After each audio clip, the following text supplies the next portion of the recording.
And there's a certain high about that, getting to the top of Half Dome.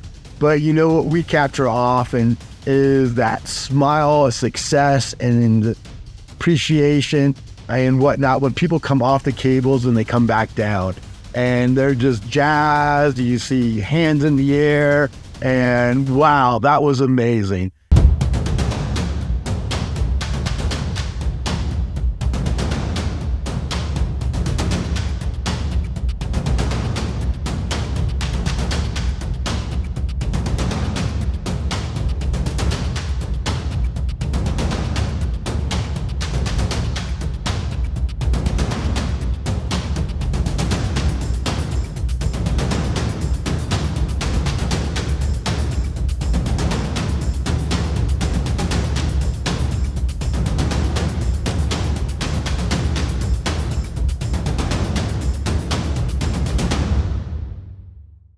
So today I'm talking with the founder of a backpacking and a hiking company called Lasting Adventures. So this guy's name is Scott Gehrman. We're going to talk about Half Dome. And if you're not sure what I'm referring to, I know you've seen the picture. It's this huge granite rock that juts out about 4,700 feet above the surrounding Yosemite Valley. Okay, and some of you have seen the pictures of hikers holding onto cables going up to the top of the 8,837-foot summit. I think I got that right. And they look like ants. I know you guys have seen it. They look like ants climbing up the rock face. So anyway, so pay attention to what this guy has to say because he's guided to the summit of Half Dome many, many times. Okay, so here's a little game for the listener. Okay, I want you to take a guess how many times Scott has guided groups up to the top of Half Dome. Okay, so maybe some of you are saying, oh, 15. Maybe it's 50. And if you're thinking 100, you're like, oh my gosh, this guy's an expert. And you would be wrong, okay? Because he's done it 150 plus times. He knows what he's talking about. And we're lucky to have Scott on the Hike Strong podcast today. He knows Half Dome and Yosemite National Park like the back of his hand. So anyway, welcome to the podcast, Scott. It's good to see you. Thank you, Marcus. I'm really excited to be here and share about Half Dome. Yeah, man, you're the guy for sure. But before we talk about Half Dome and the approach routes, to get to the base, I want to note that you've been operating Lasting Adventures since 1997, and you've facilitated multi-day wilderness adventures for over 4,250 youth. I'm assuming that number's probably up past that by now, but am I right so far? Is that correct? That information? You are correct. I started Lasting Adventures as a youth development program in the outdoors. So for the first, 10 years, almost maybe plus or minus, we were just doing youth trips and taking them up Half Dome as well, because this was prior to permits.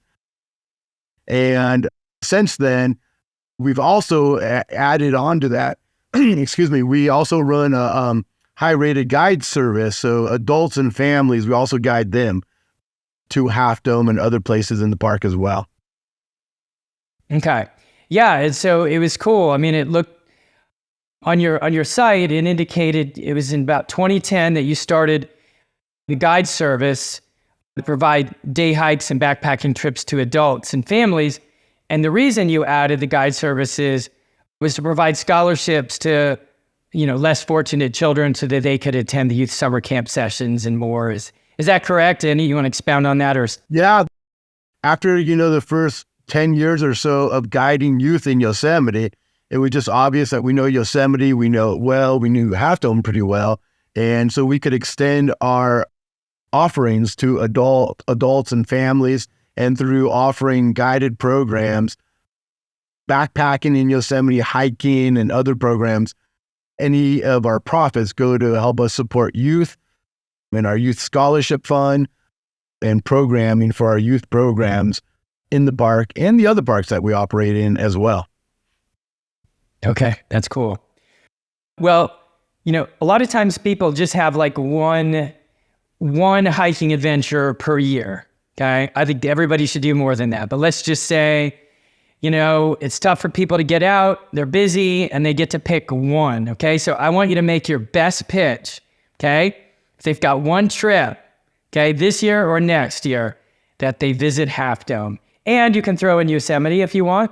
Let's focus on Half Dome, and then you can throw some Yosemite in there. So what's your big pitch? Why should people do it?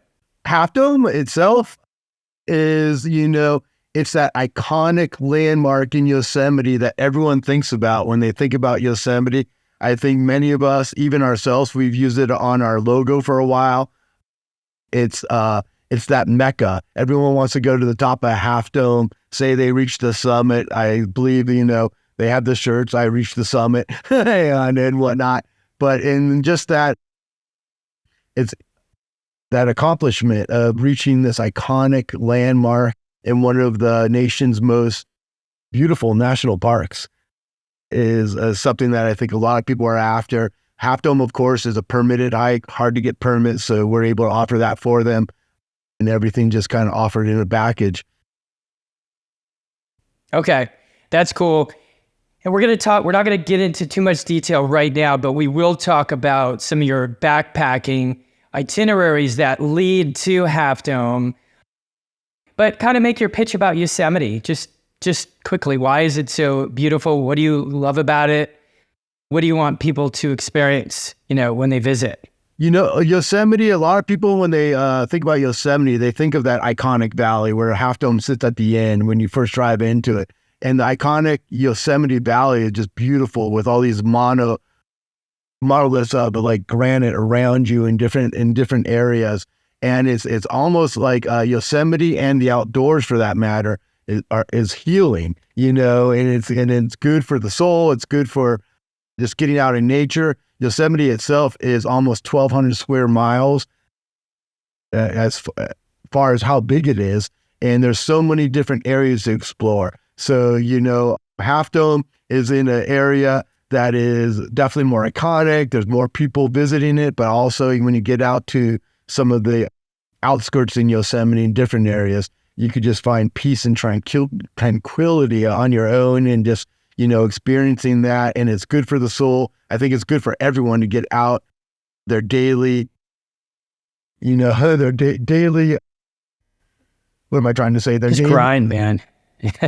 Yeah, their daily routines, and then experience the outdoors and just kind of let go. And, the accomplishment that comes with summiting Half Dome is something that you could be proud of for years afterward as well. So there's really good evidence that, that getting out of your comfort zone and into nature is like critical to a full life. You kind of alluded to that. You just mentioned the grind, getting out of the grind. What are your thoughts on that?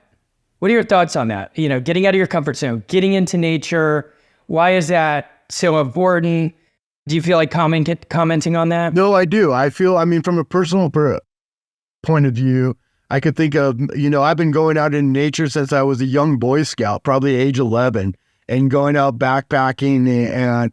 And I just think that it kind of offers you, like I said, a chance for, I'm going to backtrack a little bit. Actually, I've been going out since I've been 11 back on Boy Scout trips and whatnot. And that's when I was introduced to backpacking. But even Yosemite, for me, it was something that my mom was very passionate about, even when she was struggling with cancer. She had breast cancer, and unfortunately, she passed away when she was 40, and I was only 15. But Yosemite was the one place that when we would go to Yosemite, it was very healing. Like, here she was at home struggling with her cancer. We went to Yosemite. It almost like rejuvenated her, and she would just be happy to be there. And it was like this medicine that you didn't have to shove down your throat, but you could just take just by being in the presence of it.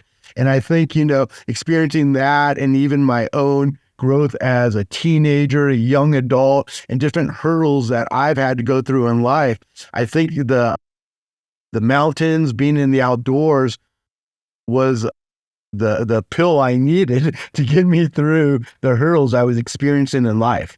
So it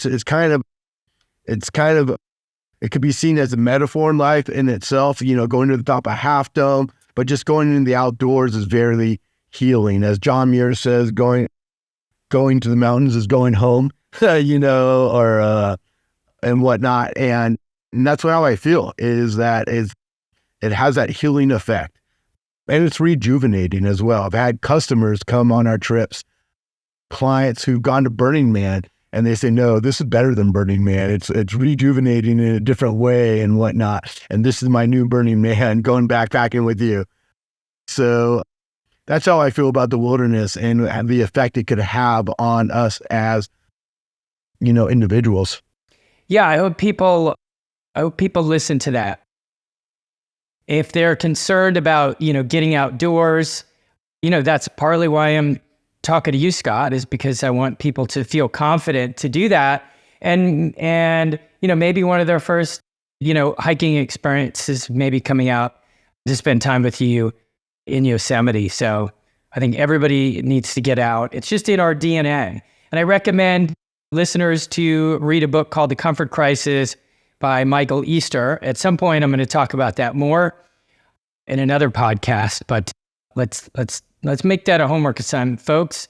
And that'll kind of tie into what Scott was just saying about the importance of getting outdoors. So, but I want to ask you about what adults can learn from children. I mean, you've had the experience of guiding children, and you've had the experience of guiding adults, but there's usually something I'm sure that you see that adults that are missing in the way the adults maybe see things and the way that they, let's just say, play outdoors relative to kids. So maybe there's something that adults, can take away from what you've seen the children experience in the outdoors. Any thoughts on that? I think, Marcus, you just said it yourself. I think that reminder to be playful, to have fun, sometimes it's okay to not be an adult and to just let go of those responsibilities.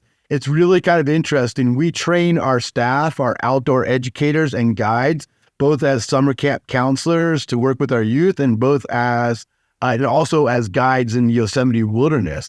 And when you blend that together, I'm also telling our staff, hey, those games and those activities that we throw at the youth, you could throw them at the adults on the adult programs, and they love it. They eat it up because it just reminds us, hey, it's, live each day fully and make it your best. And, having fun, smiling, playing games and playing, answering riddles and, all that good stuff. I think that just, it's something we learn from children, or it's really just a reminder that we're all children at heart. And there's nothing wrong with keeping those traits that we have, that innocence, that appreciation, that fun aspect. It's all part of us. And I think being outdoors and children remind us of that too. So, yeah. Yeah, I can relate. When you go outdoors, especially if you're in a camping situation and you've got the fire and everybody's sitting around the fire, I mean, it opens up really fun conversations, stories, discussion of your youth, and you tend to play games around the fire, fun word games and things like that, riddles you'd mentioned. And then, of course, when you're with kids, it's easy to facilitate that, and they kind of drive that anyway. Okay, well that's cool. Let's segue into this. I think this will be kind of fun. So, what is kind of your safety pitch prior to Half Dome? Your safety pitch, your motivational pitch. This is whether you're at Subdome and about to go up, and you've got a group of people, or it's at the campsite the morning of. Just kind of, pretend that we're in your pack, okay? And you're about to lead us. What would you tell us? Oh, when we're approaching the Half Dome itself, and how to be prepared for that. I mean, when we're going out of when we're going out of the campsite, which is called Little Yosemite Valley, up behind Half Dome, that we use when we're backpacking, we have some there are strenuous switchbacks that are still going up through the forest. And then we're going to break out from those on like the shoulder right before half dome, where you get these amazing views all around you, the peaks around you, down into Yosemite Valley from different perspectives. And as we approach subdome is the little climb right before the cables on half dome. And subdome itself is somewhat intimidating. I've had people kind of going up these rock steps that they've kind of formed into the side of subdome, and just the heights around them is kind of intimidating. And we just, we tell people, take it easy, a little bit at a time. Also, as you're getting up higher in elevation, not only are you maybe a little bit anxious and nervous, and that's going on within yourself, but then you're also feeling the elevation a little bit, because as you approach, especially 8,000, 8,500 feet, you're feeling that. So there's been times where, I'm pretty excited and I'm like pumped up and I'm going up there, but even I'm like taking those deep breaths because I'm feeling it. And it's all those things together combined. I'm anxious, I'm a little bit nervous, I'm excited, and of course the elevation's hitting me. So I've seen, then you get to the cable. So I think those breaks are important. Remember to breathe, take it all in, look around, enjoy the sights. This is your own one time here. And just, there's no rush to finish this whatsoever. Maybe when you're doing it in a day trip, you want to get back down before it gets too dark and whatnot, but there's plenty of hours of light during the summertime. And so approaching the cables is another thing. As we get to the top of subdome, people tend to look at the cable route and they go, holy moly, that looks intimidating. And one thing we always tell people is, looking at it from the top of subdome it does look a little intimidating, but if you actually walk down and go to the base of the cables, then look up, it's a little bit less intimidating. So we always encourage people that, hey, don't get too scared, right? At the top of subdome, at least go to the base and check it out and give it a shot and that kind of stuff. I've had professional NFL players that get to the top of subdome and they go, there's no way I'm doing that. This is my summit right here, the top of subdome. And we're like, that's fine. This is your summit. That's fine. And right. Okay. Oh yeah. And then the cable route, we also give instructions on how to do that as well. Did you want me to go into that?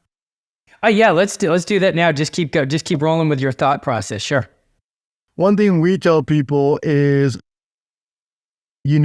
every so often there's the post coming up and holding up the cables, and that post, and then there's like a little 2x2 that goes across those posts. So some people look at the cables and they go, oh, it's a ladder. No, it's not necessarily a ladder. That's just what it looks like when it's vertical, because it's got those, the 2x2s every, 10 or 15 feet or so. And then it's, so we tell people that, remember, the first time I went up half dome, because I think I was a little intimidated by the heights and scared and nervous and anxious and all those things, is I just pulled on the cables with my wrist and my hands so much so that I think my wrist hurt for like the next 2 days afterward. So it's like, use your hands, but also remember that use your legs and use that power in your legs and whatnot. You don't have to be holding on for life, hold on for balance and whatnot. And then don't go forward on the cables route until the person ahead of you has gone forward from that 2x2 or at least the post that's coming up out of the ground, because that offers you a safe place to rest your feet and come to a stop at each time. So I've seen many people going up the cables and they're huffing and puffing and they're a little intimidated too. And they're in between posts and they're not quite sure where to rest. Well, the best thing you could do is wait till that person in front of you has cleared the post in front of you and the 2x2, because then you always have that spot where you could kind of turn your foot, rest it on, hold on one side with both hands, and then you got a resting spot. And take your time, take your breaths, that kind of stuff. Don't be rushed by the people around you, and they could pass you if need be. I mean, you step to one side of the cables. One thing that people always ask, wait a second, how do people pass us if we're going up and they're coming down? Well, that's where you could get up to a post or a 2x2, rest your downhill foot on it, step over to the side with both hands on the right-hand side of the cable, and they'll pass on the left side coming down, or vice versa. But that tends to be the way. I think probably because that's the way we're trained to drive on the right side. But it's like, yeah, same thing. And then another big question people have is, okay, I getting up the cables. How do we get down? And that's a whole nother thing. And one thing we tell them is whatever's most comfortable for you. Because some people, they prefer to kind of go down backwards, one hand over another, and then use their legs and whatnot. I'm a little bit different, and some people have even called me out on it because I like to be looking down. So I kind of like let my butt hang low, keep my weight towards the back of me, and just kind of go down with both cables until someone comes up, and then I just kind of rest, same thing, over to one side, both hands onto the right side cable, and let them pass, and then I still kind of use both cables as I'm going down, kind of in a funnier kind of, I guess I look more like a crab coming down that way, but that's what works for me. So the cool thing is when you're up a half dome and you're near the top, it kind of starts to level out in the cables. So when we come back down after we enjoy the summit, we let people try out the different techniques of how they want to come down where it's not as risky. It's not as steep. You try it where it's a little bit more flat and whatnot. And you could try some different ways, whether you're looking forward or coming back down, one hand over next, and whatever works for you as a person is going to be what's best in that situation. And that's the coming down. A lot of people will ask us, about safety gear. I didn't know if you want me to go into that. Yeah, keep rolling. Sure. As a hiking company, we're not really carrying out or putting out safety gear by any means, because that puts us into another industry called climbing. And so we're not really climbing guides. But Half Dome isn't a climb. To go up the cables, it's considered a hike. It's a little bit technical with the cables, but some people will choose to kind of carabine themselves into the cables. And so what they're using there is what's called a via ferrata, because you're going to put on a harness and then have two lengths of rope with a carabiner on it. And the reason why you need two is if you want to be safe, and that's your goal with that, is every time you come to a post, you're going to have to disconnect it to reach it over the post. So then by having two, those tethers coming from your harness with two carabiners separately, you can slide up with one, clip the next one on above the next cable, unclip the bottom one, slide, and then go up the next one, and you're never disconnected that way. We see maybe just about 10% or less of people using safety harnesses, and it really just comes down to the particular person and their own fear of heights. And I've taken people up who brought their own gear that they wanted to harness in and whatnot, and they've done well. And some people have said, wow, didn't really need this. So it really comes down to the individual person and what they feel they might need. Like I said, in our case, we don't provide it almost because we can't. It takes us into another industry that we're not insured for. But at the same time, if individuals want to bring that because that's what makes them feel most comfortable, they're more than welcome as an individual to bring their own gear and use it as well. Other than that, we've done this for, like you said, I've done it over 150 times, and a lot of those times with youth without safety gear, and they did great. It's safer than it looks for sure. And yeah, and I think that's pretty good for right now. I could keep going on, but wait for your questions. Yeah, sure. Do you want to talk about gloves, grippy shoes? Any comments on that? Yeah, thank you for reminding me.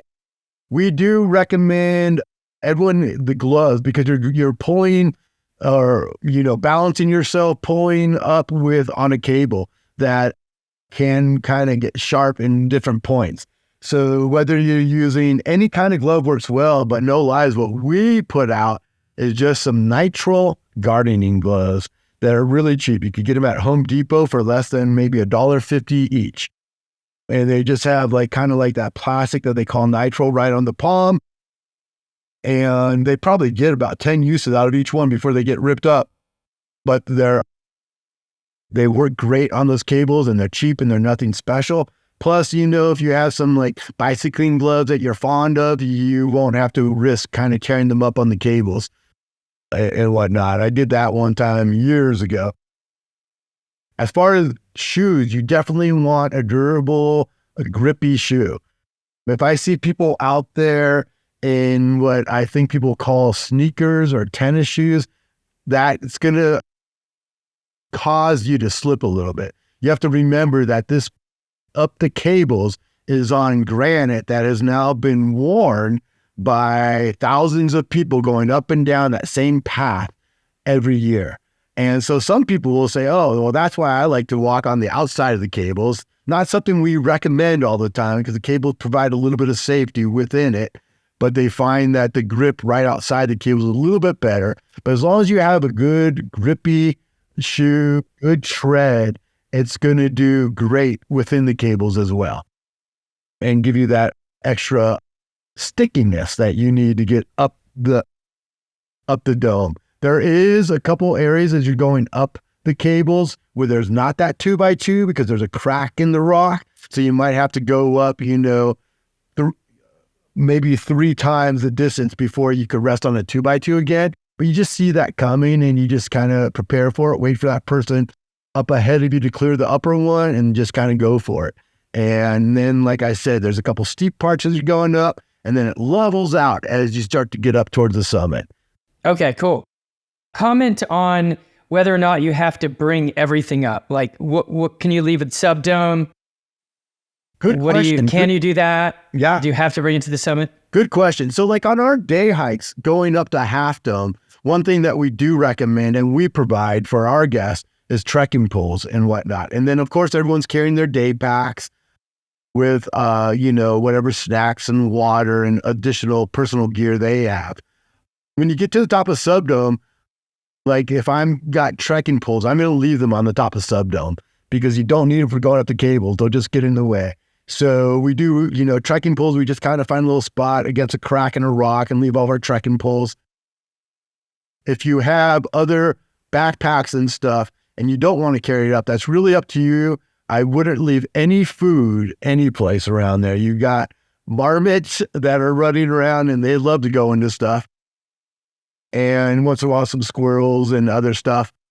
And the birds too. They'll just swoop down if there's, food left in your bag. So if you leave a bag at the base and there's food in it, expect that bag to be ripped by the time you get back down to it, or, because that's how aggressive the animals are. Okay.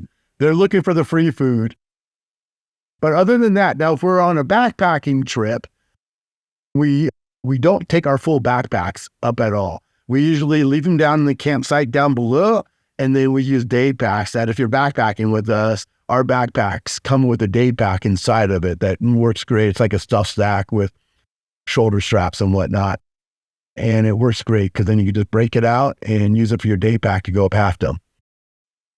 Okay, cool. All right, so what's the most common thing that people say about Half Dome after they complete it? Like, what's common? What do people say? It's interesting because it's that rush when they're coming down the cables. I mean, when you get to the top, it's phenomenal, and you see the sights and whatnot. And then you also notice, hey, Half Dome's not the highest peak around here. There's actually taller peaks right behind me. That's Cloud's Rest is another peak, but it still offers you these phenomenal views. With a 360 panoramic view. And there's a certain high about that, getting to the top of Half Dome. But what we capture often is that smile of success and appreciation and whatnot when people come off the cables and they come back down and they're just jazzed. You see hands in the air and wow, that was amazing. It tends to be the comment or comments that are kind of similar to that. And once in a while we have someone will have and it's happened more than once. It'll be like, can I go back up and down one more time? Just, on the cables. And it's like, do we have time for that? But it's like, that has happened because they've enjoyed it so much. So, yeah. Right. What is the average time required to complete the round trip? From the Valley ascent, Sport, descent, and any kind of breaks just the cables, the cable route. I tell people, don't be surprised if it takes you like a half an hour to go all the way up.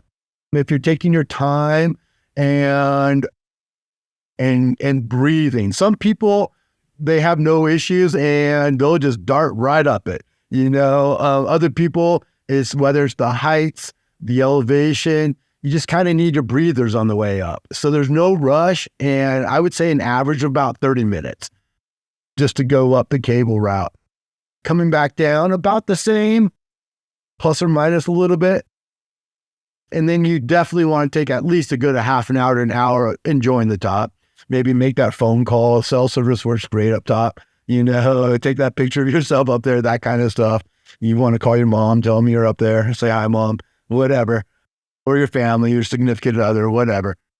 But yeah, so it's, half an hour up, half an hour back down, at least half an hour to an hour on the summit is good. Of course, different times of the day, the cables could get a little bit more crowded. It's not as bad as it was pre-permits before, 2010. But the day hikers tend to arrive at the cables within an hour or two of each other. And so you usually get more people coming up and down in between, I'd say, the 11 a.m. to 2 p.m. hour, right in the middle of the day. But outside of that, it's kind of nice. On a lot of our backpacking trips, we do the summit as a sunrise hike. So we wake up from that campsite sometimes at 3 a.m. and get up on the summit right before the sun comes up. And just to be up there and experiencing that is nice. Plus, there's no one else up there. And maybe just a couple other people who are doing the same thing, but that crowd of people who come up as day hikers, we don't see them till later on in the day. And sometimes on our backpacking trips, depending on how the weather is, we might even opt to do it for a sunset as well. So you go up maybe the last night of your backpacking trip and you take in the sunset. Sometimes we even do a meal up there. The guides take up and do up a meal for you at the top. And then you come down while there's still enough light in the sky that you don't need flashlights and whatnot for getting off the cable route or subdome. And then you'll need the flashlights just on the regular hiking trail in the dirt down below just to get back to the campsite. Okay, very cool. Let's talk about when the cables are down. Your thoughts on a summit attempt when that's the case? Yeah, so when the cables are down, it's even more intimidating. And being someone myself who's not even that fond of heights, although I have done this 150 times, I've never done it with the cables down. I don't think I will personally. Now, I've talked to many other people who have, and they've got no issues with that. But I would definitely recommend like that Via Ferrata system as well, kind of, a system where you could kind of tether yourself into the cables while they're lying flat on the surface. So at the end of the actual summer season, usually around Columbus Day, is when they take the cables down per se. But really all they're doing is they're taking the post down, and all the posts will end up at the base of the half dome cable route. But the cables are all just lying flush along the granite. So you're literally picking them up and pulling on them more so than if the cables were up. So actually it's something the park doesn't allow us to guide when the cables are down just because of the risk involved. But many people do it that way. It's definitely more challenging, a little bit more intimidating. Like I said, not something I would do personally, but some people choose to do it on their own. And that's outside of the permitting time too. So there's no one checking you. You don't need a permit. That's one advantage, but it's definitely more difficult and intimidating and more of a risk as well. So what months are the cables up? So they put up the cables on the goal is to have the cables up by the Friday before Memorial Day in May. So the end of May. And then they have them up through Columbus Day, which is around the second week of October.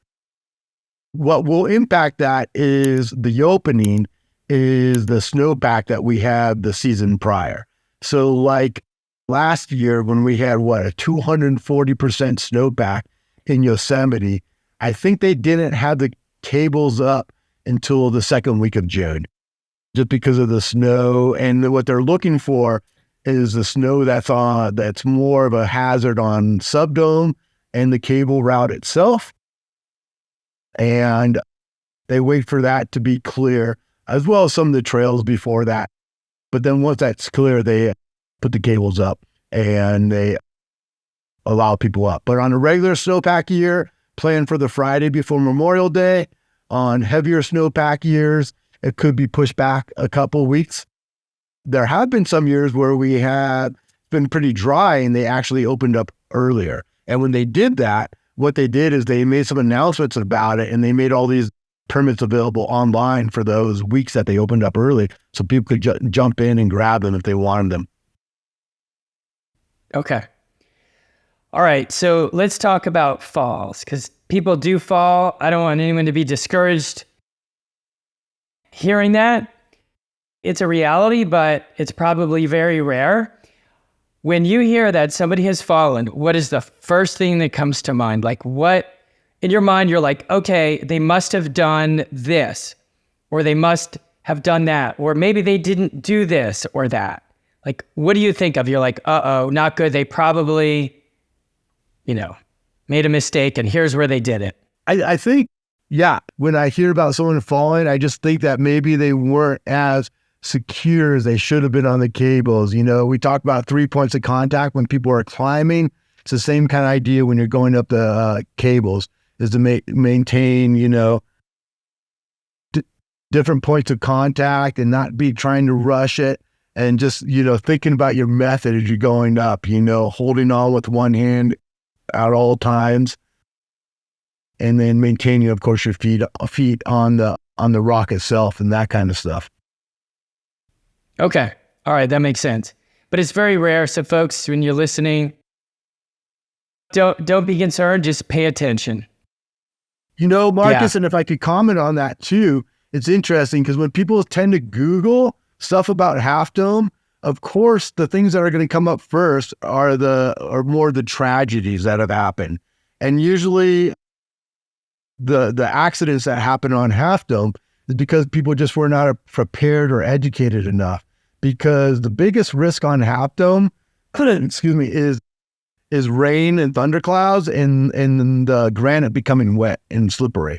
So the best thing is you got to hold firm to you got to make, if there's clouds coming in, there's no questions about it. You cannot be going up Half Dome. I've heard many stories of people being up on Half Dome, then the clouds erupt and it's wet and they can't even get down. There's even been a couple of times where helicopters have had to go in and rescue people off the top because they chose to go up when they should not have. So that's the main risk. I would guess that, and from what I've researched is, 90% of the accidents that have happened on Half Dome, and we're talking about, maybe once every 3 to 4 years, there's someone who slips or there's an accident, is because they chose to go up Half Dome when they shouldn't have, and the weather was not optimal. Okay. All right. I think you covered it. That's interesting. Let's talk about your itineraries that do feature Half Dome. So I want to know how you built out your itinerary. So let's say you have Half Dome in mind and you're like, okay, but we're going to do backpacking prior. And I know you have 4-day, 5-day, 6-day. So talk to me about those, why you built them out. Why do you offer just single, Half Dome days and then have an option for 4, 5, and a 6? Let's talk about that. Yeah, no problem. Actually, it was only up to a couple of years ago where you could gain a backpacking permit for any specific trailhead you're trying to do, and then add on Half Dome to any trailhead. So we could backpack from any trailhead in the park, and then if we got Half Dome permits also, then head towards Half Dome and do that as well. However, a few years ago, they did change the permitting within the park that Half Dome permits would only be allowed on certain backpacking itineraries, thus certain trailheads, because your backpacking itinerary always has to start with your trailhead. And that's what you apply for when you're going for backpacking, is your trailhead permit. So now they have a designated 5 trailheads that include Half Dome. So it's not so much that we built it out. The park's almost kind of assigning which routes we could do that include Half Dome now. However, many of these are ones that we were doing anyway prior to when they said you have certain trailheads to use for a Half Dome. So like our 4-day Half Dome trip includes the famous Glacier Point. And we called our Glacier Point the Half Dome backpacking trip. And so that one starts at the famous Glacier Point, which is another point in Yosemite that everyone loves to visit. It's rated high because of the views from up there back down into the valley and across right at Half Dome. And then on that one, you camp one night. Well, all of our trips start with one night in the valley. So we kind of meet and greet and get to know everyone. And then the next nights are out on the trail. So that one, the next couple nights, one night is in what's called the Illilouette River Canyon. And then the next one is in what's called Little Yosemite, that campsite right behind Half Dome. And that's where we'll summit Half Dome from. Our 5-day version is one of my favorites. It goes by the Cathedral Lakes and whatnot. And that's actually one of the most scenic areas along the John Muir route, the famous John Muir route. I mean, you see Cathedral Peak and whatnot. So you camp by some high alpine lakes. You actually get a summit Clouds Rest on this one also, which is Half Dome's taller neighbor, right when you're looking at Half Dome from the valley, it's right to the left of Half Dome, right to the north of Half Dome, and it's about 1,000 feet higher, and it actually offers a better view than Half Dome. It itself doesn't have a cable route, but it has what we call the spine, where when you summit it from the north, you actually have a 4,000-foot drop on one side and a 1,000-foot drop on the other side, and you're kind of going up the spine that's probably about 10 to 20 feet wide in certain spots with some rocks down below and whatnot. So you get a summit. That's our 5-day. We call it our 5-day Cathedral Lakes, Clouds Rest, and Half Dome trip. And then our 6-day version is called Tuolumne Meadows Half Dome. So you start a little bit further east up in the high country of Yosemite, and you get to go through what's called like the Vogelsang High Sierra Camp and the headwaters of the Merced River as it kind of comes back down to the valley, and you follow that all the way through. And then you get a summit Half Dome on the last evening or last morning, as I kind of described before. And all these trips, I feel, offer a more immersive backstage experience is what some clients have called it, because, you're not anymore, are you a part of that day hike rush trying to just go up and check off Half Dome. You're having this immersive experience in the great outdoors, and Half Dome is just this highlight at the end of your trip on, the second to last day or the last day of the trip that just kind of brings it all together too. So I don't know. I feel that, we've talked about before that sometimes, when you're doing Half Dome in a day, you have to find lodging before and after close to the park, which in Yosemite can be difficult anyway. And on these backpacking trips, you don't need to worry about that. You also don't even need to worry about the backpacking gear. We supply all that. It's included in our cost. So that's backpacks, sleeping bags, pads, tents, trekking poles, eating gear. We take care of all your food on the trip, all the cleaning and stuff, and we make it so it's an easier trip for you. And like I said, you get that more kind of immersive experience, connection with the great outdoors than I think just a day hike where you kind of feel like you're in this rat race almost to get up and back down. And it's a little bit more spread out over the multiple day backpacking trips. Okay. So what's the most common positive thing that people say about their entire experience when they've done, let's say, a 6-day backpacking trip? Do they all end with Half Dome?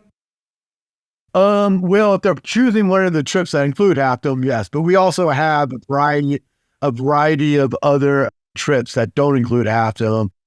They can go to different areas of the park because of that. So there's a lot of other trips we do that are not around the Half Dome corridor that are also, quite awesome. They just don't include the Half Dome summit. As far as like some of the stuff that people have shared with us, I was thinking about when you said that, I ran into a couple twins who attended a couple twins. Of course, they come as a couple, but they attended our trip. They attended our trip as youth back in the day, and they did it multiple times. They came back summer after summer, and I ran into them a few years ago, and they saw me on the lake up here by Lake Tahoe, and they said, "Scott, Mr. Gehrman, you know what? I've traveled all around this world. I've done this, but nothing compares to that backpacking trip and summiting Half Dome that we did with you." And it stands out as a different kind of experience, I feel. And it's an accomplishment too, because it's not just checking into the hotels and moving your baggage. It's kind of like you're taking care of yourself in the great outdoors, and you're embarking on this expedition per se for multiple days when it's backpacking. And then it's this transformative experience in the outdoors. And that's what I think resonated with me and resonates with the clients as well. Okay.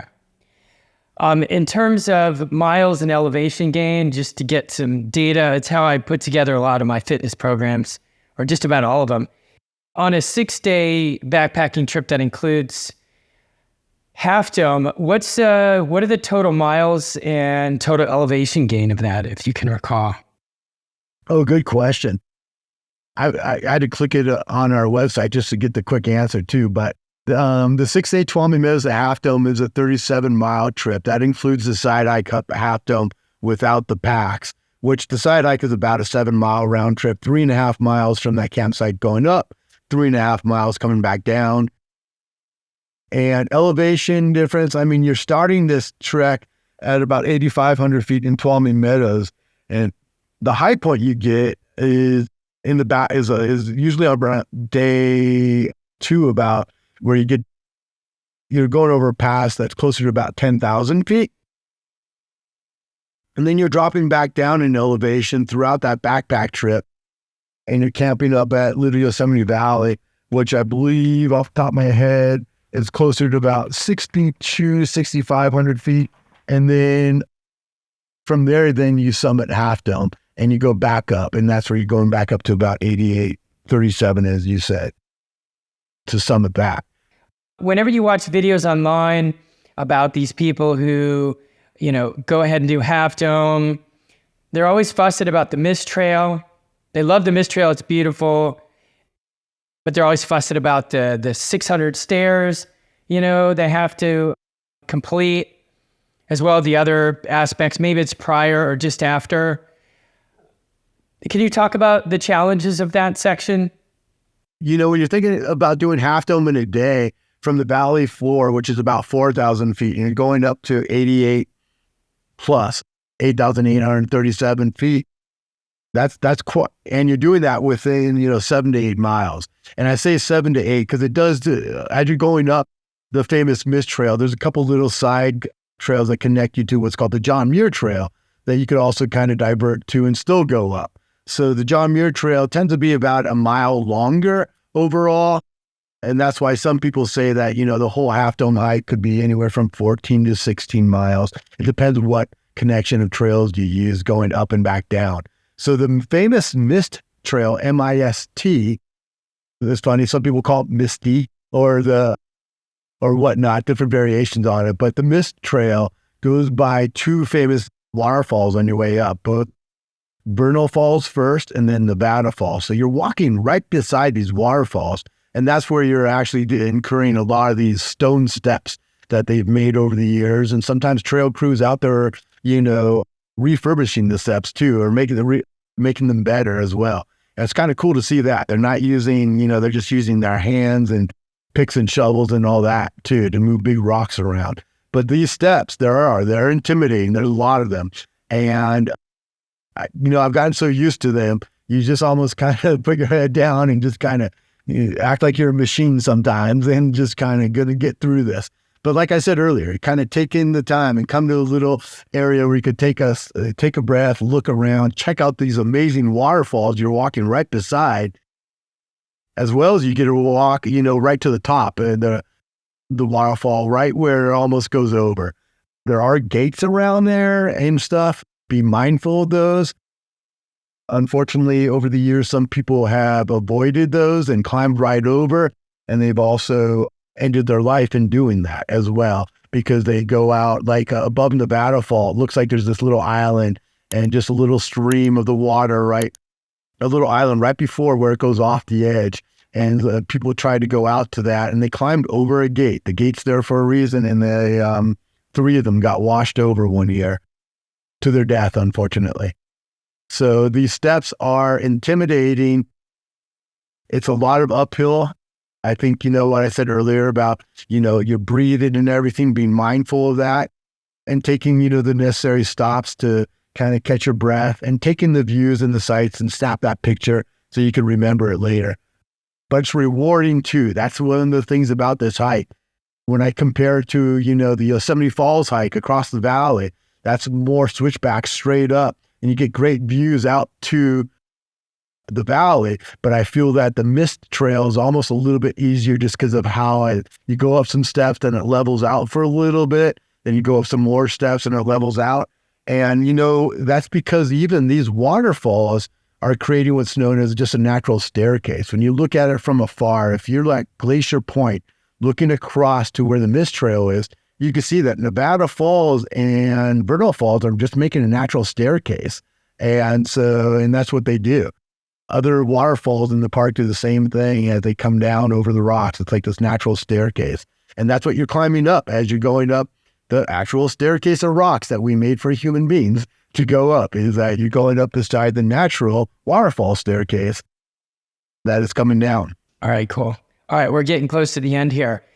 Let's talk about fitness. I'm a hiking strength and conditioning coach. And so, when people contact me, it's always about getting in shape for their trip because they want it to be more safe. They want to avoid injury.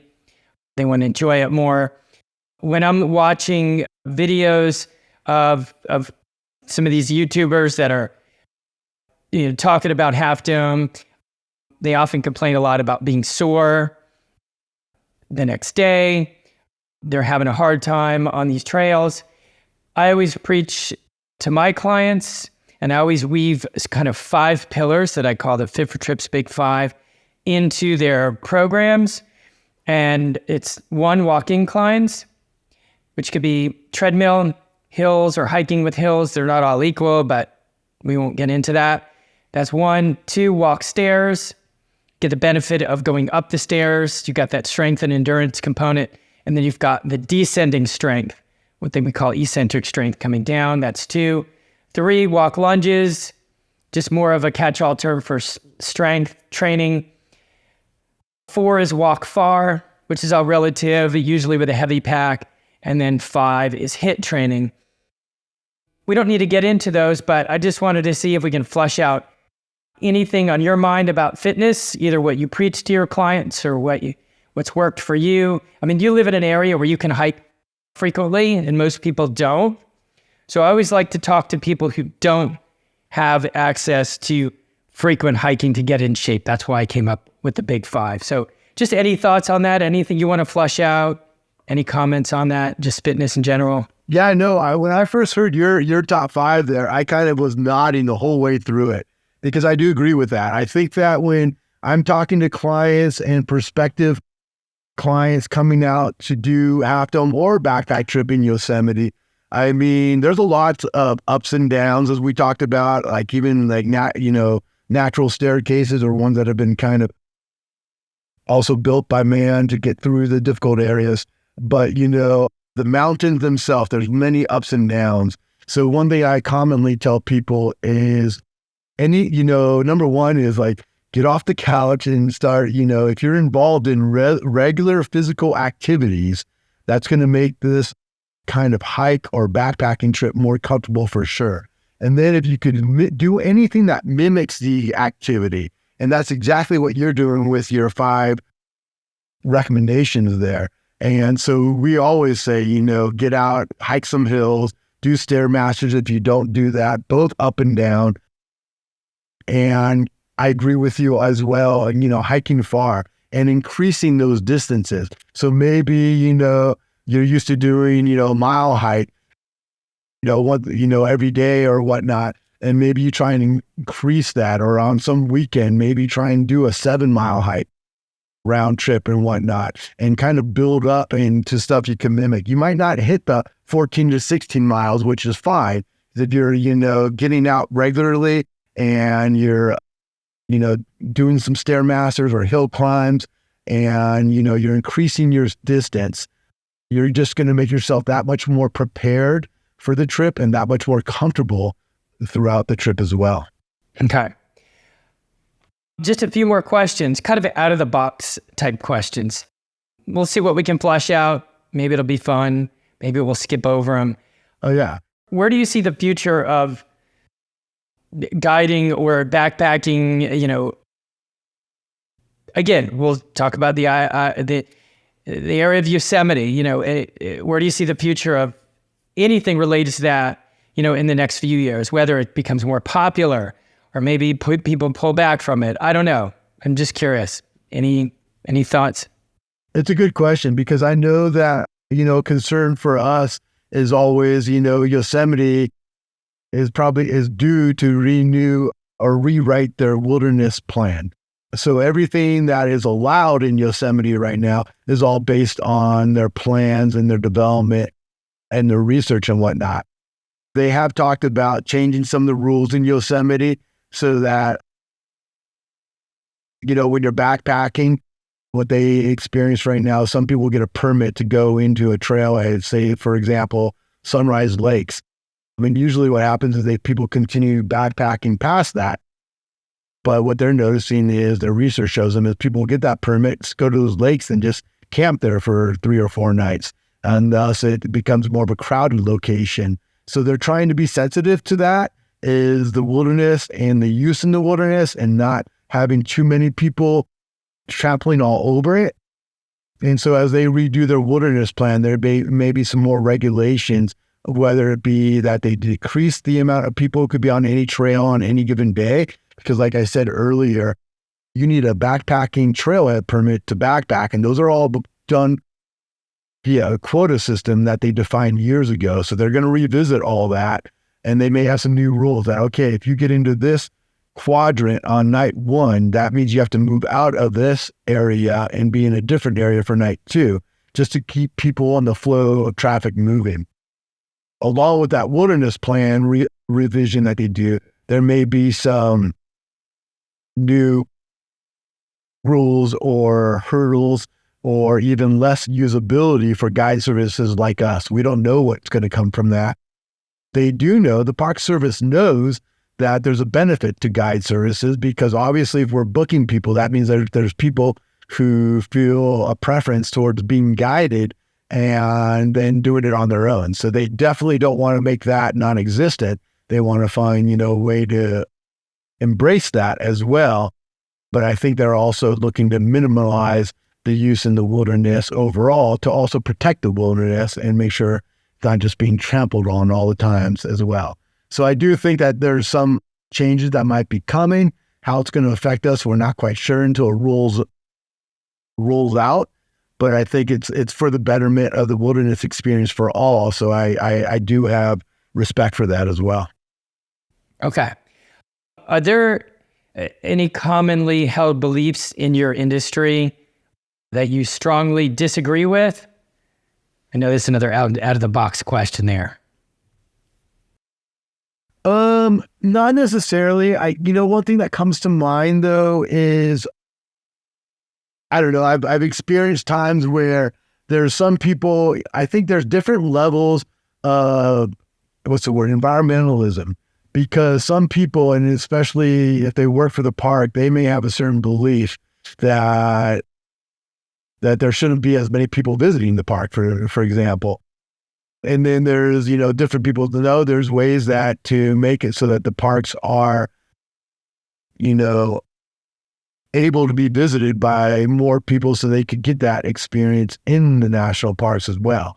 So I think there is that going on, that there's like these, different levels of environmentalism and how different people might just kind of perceive how the wilderness should be used. And I think that's all some of the stuff that will come up as they revisit their wilderness plan. As you know, too, even in Yosemite right now, another big concern is the visitation. And so this year, they're going to have reservations required to visit the park for their prime periods. And so we experienced this after COVID, and they had it in place for like 3 years, not just because of COVID. They ran into some major construction projects that they just figured we can't have as many people within the gates because with these major construction projects going on. But then last year, 2023, they removed the reservations, and it was pretty bad, especially down in the Yosemite Valley, the amount of traffic and visitation, and it did take away from the overall visitors' experience.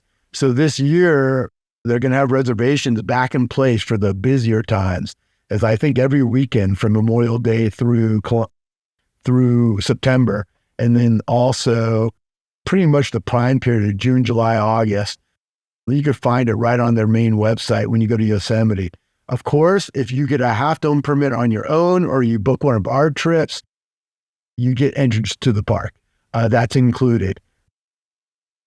If you book lodging in a park, it's included. Plus, you could just go onto the website and apply for access and a reservation yourself for any period of time. And they've tried to make it easier, more available, just by experimenting with it over the different years.